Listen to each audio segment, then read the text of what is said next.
ഇന്ന് നമുക്ക് ഏഞ്ചൽസിൻ്റെ guidance message എന്താണെന്നുള്ളത് നോക്കാം. അതോടൊപ്പം തന്നെ നിങ്ങളുടെ മനസ്സിൽ ഏതെങ്കിലും ഒരു ക്വസ്റ്റിന് യെസ് ഓർ നോയ്ക്കായിട്ട് കാത്തിരിക്കുന്നുണ്ടെങ്കിൽ ഏഞ്ചൽസ് എന്താണ് നിങ്ങളിലേക്ക് എത്തിക്കുന്നത്, നിങ്ങളുടെ ആ ഒരു ചോദ്യത്തിനുള്ള ഉത്തരം എന്താണ് ഏഞ്ചൽസ് കാണിച്ചു തരാൻ പോകുന്നതെന്ന് കൂടി അറിയാം. ഈ ഒരു സമയം മനസ്സിലുള്ള ആ ഒരു ക്വസ്റ്റ്യൻ വിചാരിക്കുക. നമുക്ക് നോക്കാം.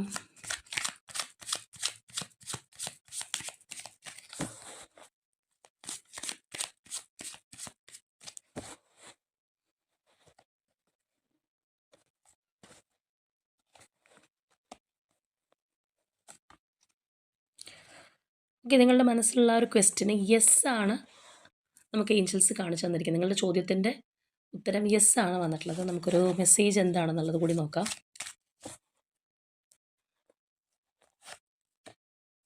ഓക്കെ, മെസ്സേജ് വന്നിട്ടുള്ളത് സക്സസ് എന്നുള്ളൊരു മെസ്സേജുമാണ് നമുക്ക് കൂടെ കിട്ടിയിട്ടുള്ളത്. അപ്പോൾ ഒരു സക്സസ് നിങ്ങളിലേക്ക് വരാൻ പോകുന്നതായിട്ട് നമുക്ക് കാണാം.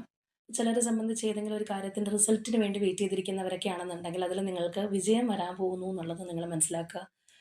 ചിലവരാണെന്നുണ്ടെങ്കിൽ സ്റ്റുഡൻസ് ആയിരിക്കാം. അപ്പോൾ എന്താണെന്നുണ്ടെങ്കിലും ആ ഒരു സക്സസ് എന്നുള്ള പോസിറ്റീവ് മെസ്സേജാണ് നമുക്കിവിടെ കിട്ടിയിട്ടുള്ളത്. അപ്പോൾ യെസ് ഓർ നോ ക്വസ്റ്റ്യനിൽ നിങ്ങൾ ആഗ്രഹിച്ച ഉത്തരം യെസ് ആണെന്നുണ്ടെങ്കിൽ തീർച്ചയായിട്ടും ആ ഒരു പോസിറ്റിവിറ്റിക്കായിട്ട് നിങ്ങൾ ക്ലെയിം ചെയ്യുക. ചിലവർ ചിലപ്പോൾ നോ ആയിരിക്കും ആഗ്രഹിച്ചിട്ടുണ്ടാകുന്നത്. അവരുടെ ക്വസ്റ്റ്യൻ എങ്ങനെയാണെന്നുള്ളത് അറിയില്ല. ഓരോരുത്തരും ഓരോ കാര്യങ്ങളായിരിക്കും.